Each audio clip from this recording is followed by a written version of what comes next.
Hello everyone, আশা করি সবাই ভালো আছো। আজকে আমি খুবই ইম্পর্টেন্ট একটা টপিক নিয়ে আলোচনা করব। ত্রিকোণমিতিক ফাংশনের ডোমেন ও রেঞ্জ এবং তাদের গ্রাফ নিয়ে আজকে আমরা বিস্তারিত আলোচনা করব। এই টপিকটা তোমাদের অনেকেরই অনেক দিন ধরে সমস্যা, তোমরা এই টপিকটা ক্লিয়ারলি বোঝো না। আশা করি আজকের ক্লাসের পরে সবাই বুঝতে পারবে ভালো মতে। সো আমরা একটু মনোযোগ দিই। ত্রিকোণমিতিক ফাংশনের ডোমেন ও রেঞ্জ খুবই ইম্পর্টেন্ট একটা টপিক কিন্তু। সো দেখো, আমাদের এখানে আমরা ত্রিকোণমিতিক ফাংশনের ডোমেন লিখে রেখেছি, রেঞ্জ গুলো লিখে রাখলাম। এখন এই জিনিসগুলো কিভাবে আসলো সেটাই আমি বলতেছি। দেখো, এট ফার্স্ট দেখো, সাইন থিটা, সাইন ফাংশনের ডোমেনটা আমরা লিখলাম রিয়েল নাম্বার সকল আর। আমরা সাইন থিটার জায়গায় আমরা যে কোনো নাম্বার বসাইতে পারি, নাম্বার বসাইলে কিন্তু আমাদের ভ্যালু দিবে সে কারণে কিন্তু আমাদের ডোমেনটা হয়ে যাচ্ছে আর। তার আগে একটু বলে নেই ডোমেনটা কি জিনিস। ডোমেনটা হচ্ছে একটা ফাংশনে তুমি যে সকল সেট, একটা সেটের যে সকল ভ্যালু ওই ফাংশনটাকে ডিফাইন করবে সেটাই কিন্তু আমাদের ডোমেন। আমি আবার বলতেছি, একটা সেটের যে সকল ভ্যালু আমাদের একটা ফাংশনকে ডিফাইন করবে সেই সকল ভ্যালুকে কিন্তু আমরা ওই ফাংশনের ডোমেন বলি। নরমাল কথাই হচ্ছে, মনে করো একটা ফাংশনে একটা যে সকল ভ্যালু তুমি বসাইলে ফাংশনটা কাজ করতেছে, বা ফাংশনটাকে মেশিন চিন্তা করো, একটা মেশিনে যে সকল জিনিস দেওয়ার ফলে সেই মেশিনটা কাজ করতেছে, সেই জিনিসগুলাই হচ্ছে ওই মেশিনটার ডোমেইন। সো বি কেয়ারফুল, একটা ফাংশনে আমরা যে সকল ভ্যালু দিতে পারবো, দিলে সেই ফাংশনটা কাজ করবে, সেটাই কিন্তু ডোমেইন। সো আমরা এখানে কিন্তু আমরা আর দিলে কিন্তু সে কাজ করতেছে, সকল আর কে সকল রিয়েল নাম্বারকে কিন্তু সে নিচ্ছে sin থিটাটা। এই কারণে কিন্তু আমরা sin থিটার ডোমেইনটা আর বলি। এখন একটা খুবই ইম্পর্টেন্ট কোশ্চেন, অনেকের মনেই কোশ্চেনটা হতে পারে, হওয়া উচিত, যে এখানে থিটাটা হচ্ছে অ্যাঙ্গেল, কিন্তু আমি বললাম এখানে ডোমেইনটা হচ্ছে আর, রিয়েল নাম্বার। কেমন হয়ে গেল না ব্যাপারটা? তোমরা জানো অ্যাঙ্গেলটা হয় ডিগ্রি অথবা রেডিয়ানে হয়, কিন্তু আমি বললাম এখানে আর, রিয়েল নাম্বার, ডোমেইনটা হচ্ছে আর। আচ্ছা, সো এটার অ্যান্সারটা হচ্ছে আমরা সকল অ্যাঙ্গেল, রেডিয়ানটাকে আমরা রিয়েল নাম্বারের সাথে একই, রিয়েল নাম্বার আর রেডিয়ান জিনিসটা একই কনসিডার করি। সেটা আমি একটু দেখাচ্ছি, তোমরা একটু খেয়াল করো। এপাশে মনে করো একটা ইউনিট সার্কেল মানে হচ্ছে ব্যাসার্ধ হচ্ছে আমাদের এখানে 1।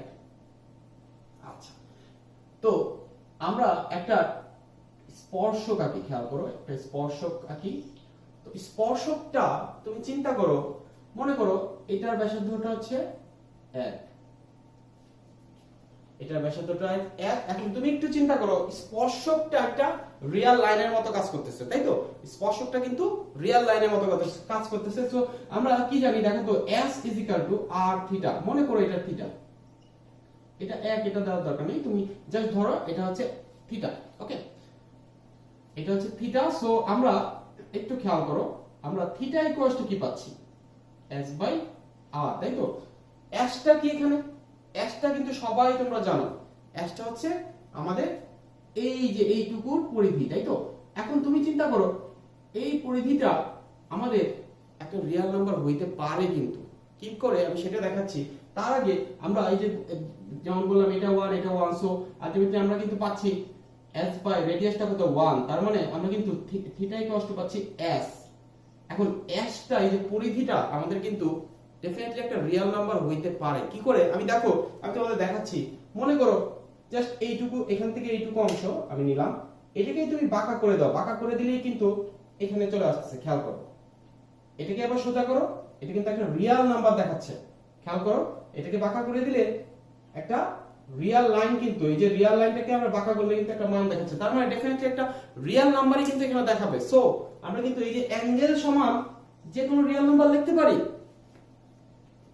আই থিংক তোমরা বুঝতে পেরেছো যে আমরা ডোমেইনটা কি করে আর লিখতে পারতেছি, যে আমাদের সকল অ্যাঙ্গেল মানে রেডিয়ানটাকে আমরা রিয়েল নাম্বার হিসেবে কনসিডার করতে পারি। আচ্ছা, এরপরে আসো আমরা রেঞ্জটা কি করে এরকম হলো। আমরা একটু গ্রাফটা আঁকি, গ্রাফটা আঁকলে আরো ক্লিয়ার হবে।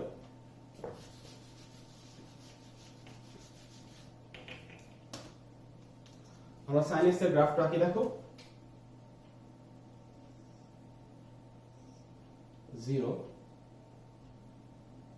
এটাকে পাই বাই 2 দিলাম, পাই 3 pi by 2 2 pi 5 pi by 2 3 pi.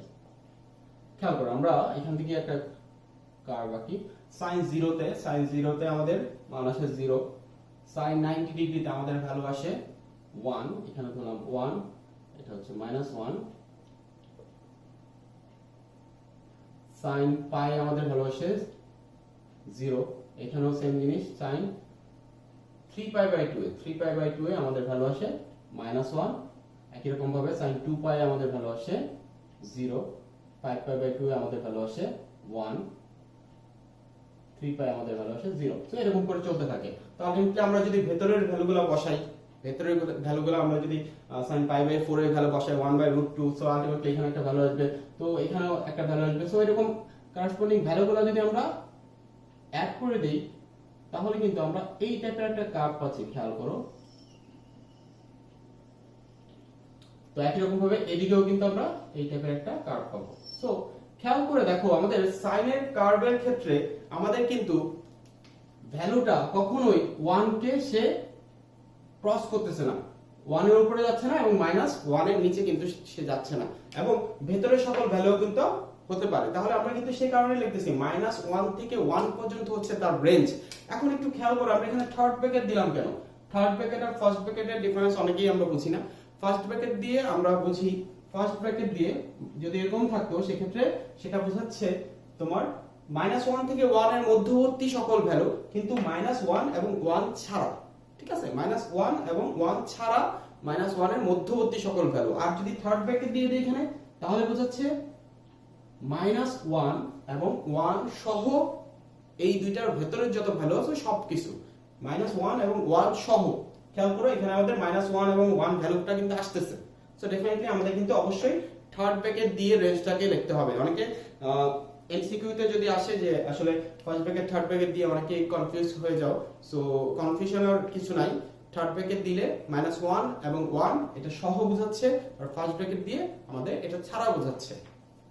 Okay, so একটু খেয়াল করো আমাদের সাইনের কার্ভের ক্ষেত্রে, সাইনের গ্রাফটা একটু খেয়াল করো, এই যে এই কার্ভটা,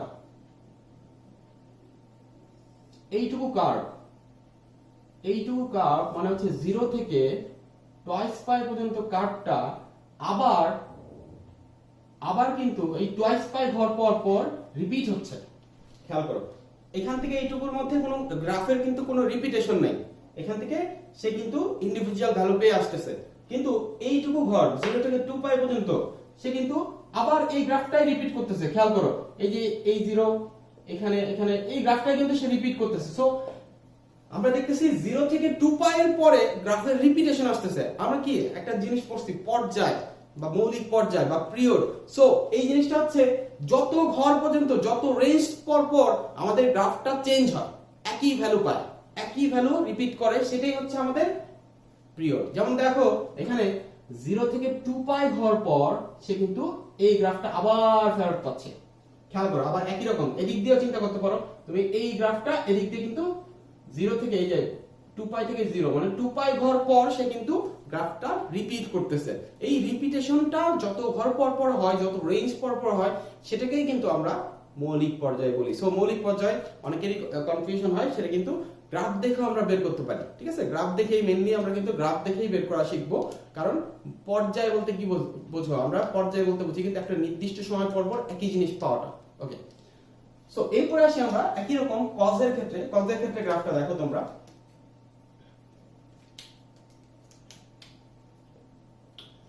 কজের ক্ষেত্রে 0 pi by 2 pi 3 pi by 2 2 pi 5 pi by 2 এরকম করে চলতে থাকবে। সো কজের ক্ষেত্রে তোমরা জানো cos 0 তে আমরা ভ্যালু পাই 1, আর cos 90 তে আমরা ভ্যালু পাই 0, cos পাই এ আমরা ভ্যালু পাই হচ্ছে -1, cos 3 পাই বাই 2 এ আমরা পাই 0, একই রকম ভাবে 2 পাই পাই আমরা 1, 5 পাই ওটাতে আমরা পাই 0। তো এরকম করে চলতে থাকে। সো তোমরা গ্রাফটা এঁকে ফেলো।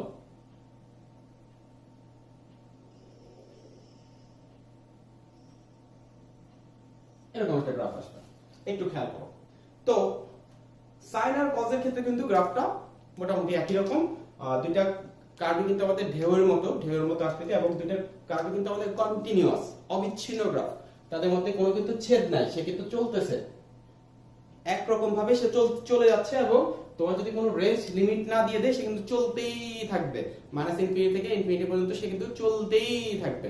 সো একটু খেয়াল করো, আমাদের এখানেও সেম জিনিস, মনে করে এই যে 0 থেকে 2 পাই, এই 0 থেকে 2 পাই পর্যন্ত যে কার্ভটা, এই কার্ভটা 0 থেকে 2 পাই হওয়ার পর সে কিন্তু আবার এই কার্ভটা সে আবার রিপিট করবে। সো এই কারণে আমাদের cos ফাংশনের ক্ষেত্রে মৌলিক পর্যায়টা হচ্ছে আমাদের 2 পাই। সো এখানে রেঞ্জটা দেখো -1 থেকে 1, এটাও কিন্তু বুঝতেছো যে এখানে আমাদের cos গ্রাফের ক্ষেত্রে আমাদের কিন্তু -1 এর থেকে ছোট, এবং আমরা 1 থেকে বড় কোনো ভ্যালু পাচ্ছি না। সো ডেফিনেটলি এটার রেঞ্জটা কিন্তু -1 থেকে 1। ওকে, এইটুকু পর্যন্ত আমরা সবাই বুঝি, এইটুকু পর্যন্ত আমাদের কোনো ঝামেলা হয় না, কারোই তেমন কোনো ঝামেলা হয় না। ঝামেলাটা হয় tan cot sec cosec, এই টপিকগুলো নিয়ে আমাদের ঝামেলাটা হয়। So tan cot sec cosec নিয়ে আমরা একটু আলোচনা করি। দেখো tan ফাংশনের ডোমেইনটা আমরা লিখলাম r minus twice n plus 1 into pi by 2, আর এখানে n টা হচ্ছে z, মানে হচ্ছে পূর্ণ সংখ্যা। ওকে, সো একটু খেয়াল করো এটা কি করে আসলো। দেখো আমরা সবাই জানি tan থিটা মানে কি। tan থিটা মানে হচ্ছে sin theta by cos theta. So তোমরা a বাই b আকারের ফাংশনের ক্ষেত্রে তোমরা কিন্তু জানো বিটা সব সময় নট ইকুয়াল টু 0। বিটা কিন্তু 0 হইলে এটা কিন্তু অসংজ্ঞায়িত হয়ে যায়। সো বিটা কিন্তু সব সময় নট ইকুয়াল টু 0। সো সেই অনুসারে আমাদের এখানে কি হচ্ছে দেখো তো, এখানে কিন্তু আমাদের cos theta not equal to 0, cos theta not equal to 0। তাহলে cos থিটা 0টা হয় কত ডিগ্রি অ্যাঙ্গেলের জন্য সেটা একটু আমরা দেখি। cos theta not equal to 0, এখন 0 হয় কত ডিগ্রি অ্যাঙ্গেলের জন্য। দেখো আমরা cos pi by 2, cos 3 pi by 2, cos 5 pi by 2, এই মানগুলোর জন্য কিন্তু আমাদের cos থিটা 0 হয়ে যায়। তাহলে দেখো তো আমাদের একই রকম ভাবে নেগেটিভ দিকেও আসলে cos -pi by 2, cos -3 pi by 2, এই ভ্যালুগুলোর জন্য কিন্তু আমাদের cosটা 0 হয়ে যাচ্ছে। তার মানে আমাদের থিটাটা কত হওয়া যাবে না, থিটাটা কিন্তু আমাদের pi by 2, 3 pi by 2, 5 pi by 2, এই ভ্যালুগুলো কিন্তু হওয়া যাবে না। তার মানে আলটিমেটলি আমরা কি পাচ্ছি দেখো তো, pi by 2 এর আমরা বেজোড় গুণিতক পাচ্ছি, কিন্তু pi by 2 এর বেজোড় গুণিতক। তো বেজোড় গুণিতকটাকে আমরা জেনারেলি কিভাবে লিখি, বেজোড় গুণিতকটাকে কিন্তু আমরা লিখি twice n plus 1, tan এর মান পূর্ণ সংখ্যা দিয়ে দাও, তাহলে এটি কিন্তু আমরা বেজোড় সংখ্যাকে আমরা সাধারণভাবে কিন্তু এভাবে লিখি, ঠিক আছে, এভাবে প্রকাশ করি twice n plus 1। তাহলে একটু খেয়াল করো, এই যে r থেকে আমরা twice n plus 1 into pi by 2 বাদ দিচ্ছি, কিন্তু কারণ কি, এগুলোর জন্য কিন্তু আমাদের এই যে cos থিটার মানটা 0 চলে আসে, আর 0 আসলে তো এই ফাংশনটাই অসংজ্ঞায়িত হয়ে যাচ্ছে। tan theta equal to sin by cos, cos এর মান তো কখনোই 0 আসা যাবে না। এই 0 আসার কারণেই আমরা কি করতেছি, 0 যে ফাংশনে যে অ্যাঙ্গেলের জন্য আসতেছে সেই অ্যাঙ্গেলগুলো কিন্তু আমরা বাদ দিয়ে দিচ্ছি। খুবই সহজ, কিন্তু আমরা অনেক কঠিন ভাবে চিন্তা করি, কঠিন কিছুই না। কিন্তু tan এর ক্ষেত্রে, cot এর ক্ষেত্রে সেম জিনিস। দেখো cot এর ক্ষেত্রে আমাদের সেম জিনিস, cot মানে কি cos বাই sin। তো তোমরা খুব সহজেই বুঝতেছো এখানে sin theta not equal to 0, sin theta 0 হওয়া যাবে না। এখন sin কোথায় 0 হয় সেটা চিন্তা করো, sin কোথায় 0 হয়, sin 0 ডিগ্রিতে 0 হয়, তারপরে sin পাই এ 0 হয়, sin 2 পাই এ 0 হয়, এরকম করে আমাদের পাই এর যে কোনো বেজোড় বা জোড় গুণিতকে কিন্তু আমাদের 0 হয়ে যাচ্ছে। সো আমরা থিটা নট ইকুয়াল টু কিন্তু পাচ্ছি 0 পাই, 2 পাই বা পাই, -2 পাই, এগুলো পাচ্ছি কিন্তু। সো একটু খেয়াল করো, তাহলে আমরা এই জিনিসগুলোকে আমরা কিন্তু সংক্ষেপে লিখতে পারি n পাই দিলেই কিন্তু আমাদের এই জিনিসটাকে প্রকাশ করা হয়ে যাচ্ছে। n পাই, এখানে n টা যদি আমি বলি পূর্ণ সংখ্যা, তাহলে কিন্তু মনে করে n এর মান 1 বসাও তাহলে পাই আসতেছে, n এর মান 0 বসাও তাহলে কিন্তু 0 আসতেছে, n এর মান তুমি 2 পাই বসাও, 2 বসাও তাহলে কিন্তু 2 পাই আসতেছে, তারপরে -1 বসাও পাই আসতেছে। সো এই ভ্যালুগুলো কিন্তু আমাদের বসানো যাবে না, এইটাই করছি আমি। জাস্ট এখানে খেয়াল করো, r থেকে আমরা n পাইটা কিন্তু বাদ দিয়ে দিছি, তাহলে আমাদের কটের ডোমেনটা চলে আসতেছে যে এই ভ্যালুগুলা এই অ্যাঙ্গেলগুলো আমরা বসাইতে পারবো না, যেটা বসাইতে পারবো না সেটা বাদে সকল কিছু বসাইতে পারবো। তার মানে যেগুলো বসাইতে পারবো সেগুলোই তো ডোমেন, জাস্ট আমাদের খুঁজে বের করতে হবে যে ভ্যালুটা আমি বসাইতে পারবো না, এই ভ্যালুটা বসাইতে পারবো না, এই কারণে আমরা কিন্তু আর থেকে এই ভ্যালুটা বাদ দিয়ে দিচ্ছি।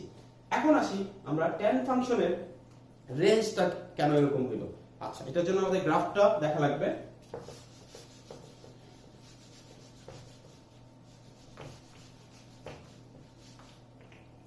একটু দেখি আমরা গ্রাফটা, tan ফাংশনের গ্রাফ 0 π/2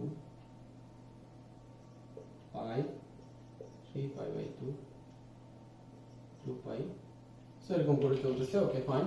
সো আমরা tan ফাংশনের ক্ষেত্রে আমরা কিন্তু জানি যে tan 0 তে মান হচ্ছে 0 আর tan π/2 এ ভ্যালু কত? tan π/2 মানে হচ্ছে 90 ডিগ্রিতে কিন্তু আমরা জানি tan অসংজ্ঞায়িত। কি কারণে খেয়াল করো, tan মানে হচ্ছে আমাদের sin θ বাই cos θ, তাই তো? তাহলে cos 90 এর ভ্যালু কত? cos 90 ভ্যালু আমরা জানি, cos 90 ভ্যালু হচ্ছে 0 আর নিচে 0 হলে কি হয়ে যায়? অসংজ্ঞায়িত হয়ে যায়। এই কারণে কিন্তু tan 90 ভ্যালু কিন্তু আমাদের অসংজ্ঞায়িত। সো tan 90 ভ্যালু যেহেতু অসংজ্ঞায়িত, তাহলে এই যে 90 বরাবর যে লাইনটা আছে, 90 বরাবর যে লাইনটা, সেই লাইনে কিন্তু সে কখনোই টাচ করবে না, কারণ এই লাইনে সে কিন্তু কখনোই ভ্যালু পাবে না। তাহলে আমরা গ্রাফটা পাবো ঠিক এরকম। একটু খেয়াল করো tan এর গ্রাফটা। আবার একই রকম ভাবে একটু খেয়াল করো আমাদের 3π/2 এ কিন্তু cos থিটাটা 0 চলে আসে। তাহলে আমাদের কিন্তু tan 3π/2 এর ক্ষেত্রেও কিন্তু আমরা এখানে কোনো ভ্যালু পাবো না। সো এই যে ভ্যালু পাচ্ছি না যে সকল লাইনে, এই লাইনগুলোকে আসলে বলা হয় হচ্ছে অসীমতট রেখা।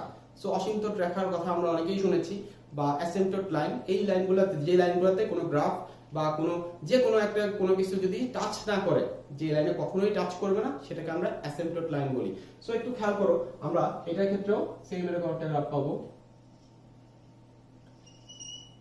সো এই লাইনটাকে সে কখনোই কিন্তু টাচ করবে না, এই লাইনটাকে কখনোই টাচ করবে না। একই রকম ভাবে এদিক দিয়েও সে কখনো এই লাইনটাকে টাচ করবে না। সো খেয়াল করো, আমরা tan এর ক্ষেত্রে এরকম একটা কার্ভ পাচ্ছি। তুমি চিন্তা করো তো, tan এর ভ্যালু আমরা কিন্তু এদিকে চলতেই আছে, আবার এদিকে চলতেই আছে, y বরাবর কিন্তু সে চলতেই আছে। সো এটা কোথায় কতটুকু যাবে সেটা কিন্তু আমরা জানি না। এই কারণেই কিন্তু আমরা বলছি ∞ থেকে ইনফিনিটি। এদিকে ∞ পর্যন্ত যেতে পারে, এদিকে কিন্তু আমাদের ইনফিনিটি পর্যন্ত যেতে পারে। এই কারণে tan ফাংশনের কার্ভ কিন্তু আমাদের, tan ফাংশনের রেঞ্জ কিন্তু আমাদের ∞ থেকে ইনফিনিটি, বা এটা কিন্তু আমরা আরো বলতে পারো, আর বললেও কোনো সমস্যা নেই, একই কথা, কনফিউজ হওয়ার কিছু নেই।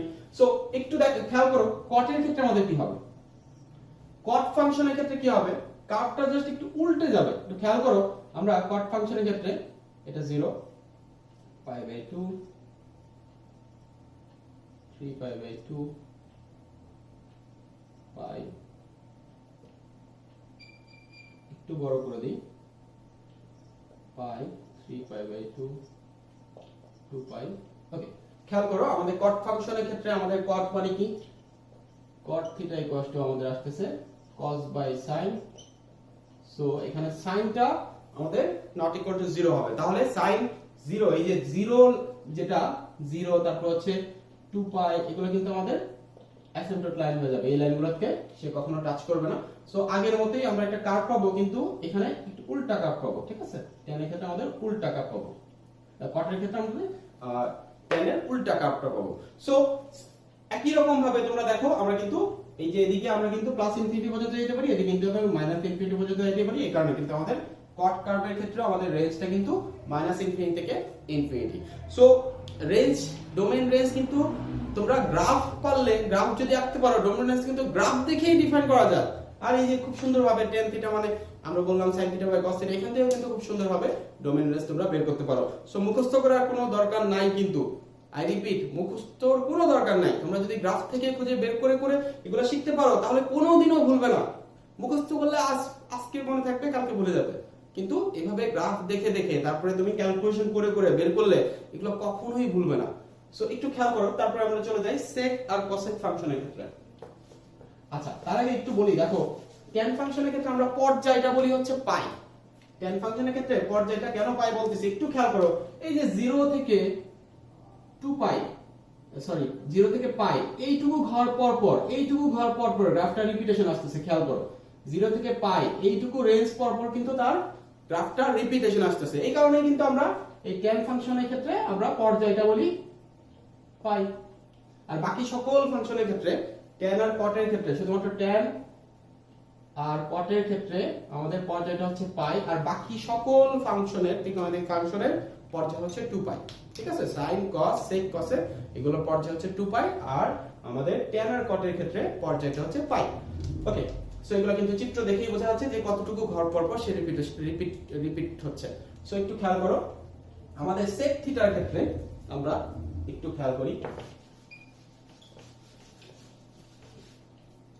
sec থিটা মানে কি 1 বাই cos থিটা। সো আগের মতো এখানে cos theta not equal to 0, তাই তো cos theta not equal to 0, তাহলে cos থিটাটা কতর জন্য 0 হয় সেটা খেয়াল করো। থিটা আমাদের 90 ডিগ্রি জন্য 3 pi by 2 cos 5 pi by 2 এরকম এই ভ্যালুগুলোর জন্য, আবার ওটা দিকে আসলে হবে -পাই বাই 2 -3 পাই বাই 2, এই সেম এই সকল ভ্যালুর জন্য আমাদের কি হচ্ছে আমাদের cosটা 0 হয়ে যাচ্ছে। তাহলে থিটাটা আমাদের কত হয়ে যাবে না আলটিমেটলি আগের মতোই, থিটাটা আমাদের pi by 2 3 pi by 2 5 pi by 2 বা পাই বাই 2। সো এরকম মানে হচ্ছে পাই বাই 2 এর বেজোড় গুণিতক হওয়া যাবে না। এটাই কিন্তু আমি লিখছি, দেখো পাই বাই 2 এর বেজোড় গুণিতক টুয়াইস n প্লাস 1 এটা হওয়া যাবে না। আলটিমেটলি দেখো sec আর tan ফাংশনের ডোমেইন কিন্তু একই রকম। খেয়াল করো, সবাই একটু খেয়াল করো যে sec আর tan ফাংশনের ডোমেইন কিন্তু একই রকম। কারণ কি, কারণ দুইটার ক্ষেত্রে নিচে কিন্তু cos থাকে। তো নিচে যেটা থাকবে সেটা নট ইকুয়াল টু 0 চিন্তা করে আমরা কিন্তু ডোমেইনটা বের করে ফেলতে পারবো। সো দেখো আলটিমেটলি কিন্তু আমাদের sec আর tan ফাংশনের ডোমেইন কিন্তু একই রকম ভাবে আমাদের cot আর cosec ফাংশনের ডোমেইন কিন্তু একই রকম হবে। কারণ cot এর ক্ষেত্রে আমাদের নিচে কি থাকে, নিচে থাকে sin, আর cosec এর ক্ষেত্রে আমরা কিন্তু নিচে sin পাই। দেখো আমাদের cot এবং cosec এর ক্ষেত্রেও কিন্তু আমাদের ডোমেইন একই রকম হয়ে যাচ্ছে। সো এখানে তোমাদের কঠিন যেটা লাগে সেটা হচ্ছে sec আর cosec ফাংশনের রেঞ্জ। দেখেই একটু কঠিন লাগতেছে তাই না, যে এত কঠিন কি লেখছে স্যার। যাই হোক, কঠিনের কিছু নাই এখানে, আমরা একটু গ্রাফ দেখে বুঝলে এই জিনিসটা কঠিন লাগবে না। আমি একটু গ্রাফটা আঁকার চেষ্টা করি, খেয়াল করো।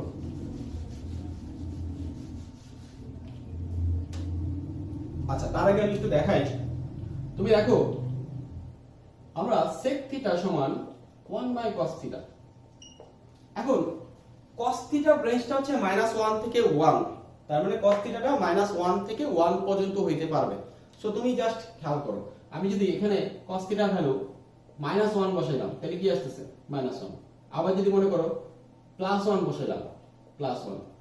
এখন একটু চিন্তা করো আমরা 0 থেকে আমরা 1 এর মধ্যবর্তী কোনো ভ্যালু যদি নেই, 0 থেকে 1 এর মধ্যবর্তী যদি কোনো ভ্যালু নেই, সেই ক্ষেত্রে দেখো তো একটু খেয়াল করো, এই 1 বাই cos থিটার ভ্যালুটা অবশ্যই 1 থেকে বড় আসবে। কিভাবে? ধরো আমি একটা ভ্যালু নিলাম হাফ, 0 থেকে 1 এর মধ্যবর্তী একটা ভ্যালু নিলাম হাফ, তাহলে sec থিটার ভ্যালু কত আসছে খেয়াল করো তো 1 বাই হাফ, তাহলে উপরে উঠে গেলে 2 হয়ে যাচ্ছে।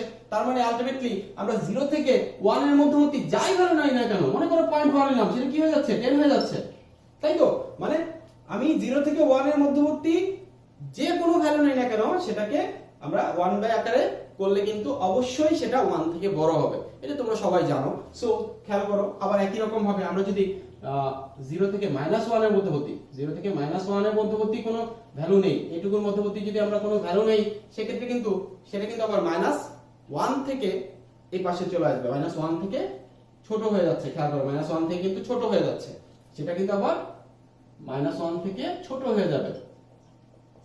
সো আলটিমেটলি আমরা কি পাচ্ছি দেখো তো, আমরা 1 তো পাচ্ছি, আমরা গ্রাফেই দেখাই, এখানেই দেখাই, মনে করো আমরা এখানে সংখ্যা রেখায় দেখাই 1 -1, তার মানে আমরা 0 থেকে 1 এর মধ্যবর্তী সকল ভ্যালুর জন্য আমরা কি পাচ্ছি 1 থেকে বড় ভ্যালু পাচ্ছি, আর 1 বসাইলে কিন্তু আমরা 1 পাচ্ছি, 1টা কিন্তু পাচ্ছি।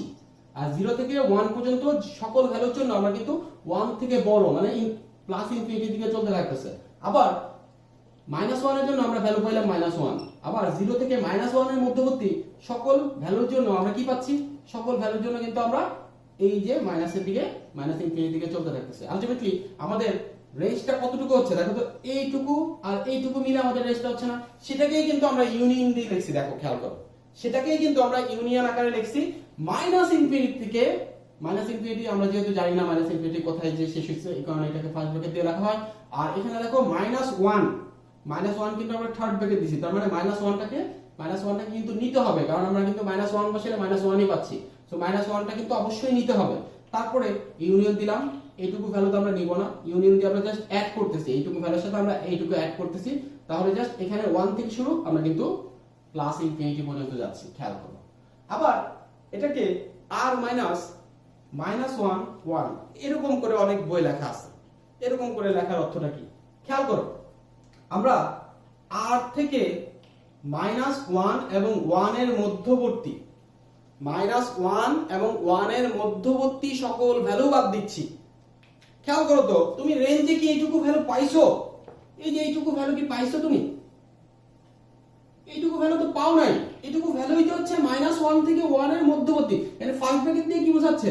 ফার্স্ট ব্র্যাকেট দিয়ে বোঝাচ্ছে যে -1 আর 1 না, কিন্তু -1 আর 1 এখানে নেওয়া যাবে না, কারণ -1 আর 1 কিন্তু আমাদের রেঞ্জে আসছে। তাহলে এটাকে তো আর বাদ দেওয়া যাবে না। আমরা কি করতেছি? বাদ দিয়ে দিচ্ছি। 8 থেকে আমরা -1 এবং 1 ছাড়া এটার ভেতরে যে সকল মান আছে সেটাকে বাদ দিচ্ছি। এই যে এটার ভেতরে যে সকল মান আছে সেটাকে আমরা বাদ দিয়ে দিলেই সেটাকে কিন্তু আমরা রেঞ্জ বলতে পারি।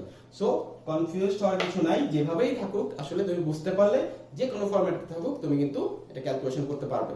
সো আমরা একটু গ্রাফটা দেখি, সেক আর কসেক ফাংশনের ক্ষেত্রে গ্রাফ।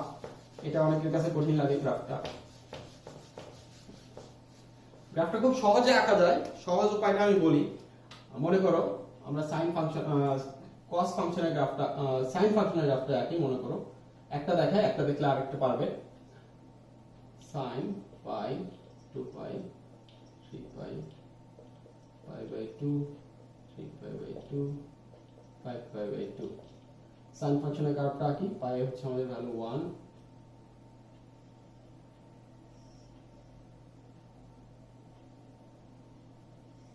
এই তো আমাদের সাইনের উল্টা হচ্ছে 1 বাই cosec। তাহলে cosec-এর ক্ষেত্রে আমাদের 1 বাই sin। সো আমরা cosec-এর ক্ষেত্রে কি হবে? cosec-এর ক্ষেত্রে একটু চিন্তা করো, কার্ভটা হবে জাস্ট এই কার্ভের উল্টা। আমরা সাইনের উল্টা বললাম cosec, তাহলে কার্ভটাও ঠিক উল্টা হবে, এইটুকুর উল্টা। জাস্ট প্রতিটা কার্ভকে উল্টায় দাও, তুমি উল্টায় দিলেই তুমি cosec-এর কার্ভ পেয়ে যাবে। খেয়াল করো, cosec-এর কার্ভ পেয়ে যাবে। আর এখানে যে লাইনগুলো থাকবে, এখানে যে লাইনগুলো আছে এগুলো কিন্তু অ্যাসিম্পটোট লাইন, এই লাইনগুলোকে সে টাচ করবে না কখনো, এই লাইনগুলোকে সে টাচ করবে না। তো এই যে আমি এখন সাইনের গ্রাফটা মুছে দিই, সাইনের গ্রাফটা মুছে দেওয়ার পর যেটা থাকতেছে এটাই কিন্তু আমাদের cosec-এর গ্রাফ। সো cosec-এর গ্রাফ কিন্তু তোমরা খুব সহজেই সাইনের গ্রাফ এঁকে কিন্তু তাকে উল্টায় দিয়ে কিন্তু তোমরা খুব সহজেই cosec-এর গ্রাফটা আঁকতে পারো। সো এছাড়া তোমরা যদি অন্যভাবে আঁকতে চাও সেক্ষেত্রে আমি বলি, দেখো তোমরা sin 0 তে 0 পাচ্ছ, কিন্তু তুমি cosec যদি 0 বসাও, cosec 0 বসাইলে কিন্তু ডেফিনেটলি তোমাদের cosec পাচ্ছ 1 বাই sin। তো sin 0 তে আমাদের 0 আসতেছে, 1 বাই 0 সেক্ষেত্রে কিন্তু অসংজ্ঞায়িত হবে। তার মানে cosec 0 তে 0 ডিগ্রিতে আমরা কিন্তু কোনো ভ্যালু পাবো না। এই কারণে এই যে লাইনটা কিন্তু তখন অ্যাসিম্পটোট লাইন হিসেবে কাজ করবে। একই রকম ভাবে sin pi এ কিন্তু আমাদের 0 চলে আসে, তো এটাও কিন্তু আমাদের অসংজ্ঞায়িত হয়ে যাবে। তার মানে sin pi এই লাইনটাতে কিন্তু আমাদের কোনো ভ্যালু থাকবে না, এই লাইনগুলোকে সে কিন্তু টাচ করবে না। খেয়াল করো, এই লাইনগুলোকে সে টাচ করবে না কখনো। এরকম ভাবে গ্রাফটা চলতে থাকবে কিন্তু টাচ করবে না, কখনোই তাকে টাচ করবে না। সো এভাবে কিন্তু আমাদের গ্রাফটা কমপ্লিট করতে হবে। তো একই রকম ভাবে সেকের ক্ষেত্রেও 1 বাই cos করে দিবে। সো করে দিলেই কিন্তু সিম্পলি তোমরা এটারও গ্রাফ পেয়ে যাবে। সো আশা করি তোমরা ডোমেন, রেঞ্জ এবং গ্রাফটা বুঝতে পারছো। এভাবে তোমরা চিত্র এঁকে তোমরা যদি বের করার চেষ্টা করো তাহলে জিনিসটা খুবই ইজি মনে হবে। আসলে আমরা সবকিছুই বোঝার আগেই মুখস্থ করতে চলে যাই। সো মুখস্থ তোমরা পরীক্ষায় অ্যান্সার করার সুবিধার্থে হয়তো মেমোরাইজ করতে পারো, কিন্তু তুমি যদি একটা জিনিস বুঝে করো সেটার মজা কিন্তু অন্যরকম। ম্যাথমেটিক্সে তুমি আনন্দ সহকারে বুঝে পড়ার চেষ্টা করবে সবকিছু, তাহলে দেখবে ম্যাথমেটিক্স করে মজা পাচ্ছ। নয়তো কিন্তু ম্যাথমেটিক্স অনেক বোরিং লাগবে, প্রচুর বোরিং লাগবে। সো একটা জিনিস তুমি বুঝে করলা আর আরেকটা জিনিস তুমি না বুঝে করলা, হিউজ ডিফারেন্ট, কিন্তু হিউজ ডিফারেন্ট। সো তোমাদের উদ্দেশ্যে একটাই কথা বলবো, সবসময় ম্যাথমেটিক্স আনন্দ সহকারে পড়বে, বুঝে পড়ার চেষ্টা করবে। যে কোনো ধরনের কোশ্চেন থাকলে আমাকে জিজ্ঞেস করবে, আমি সর্বোচ্চ চেষ্টা করব অ্যান্সার দেওয়ার। তো আজকে এই পর্যন্তই, সবাই ভালো থাকবে, আল্লাহ হাফেজ।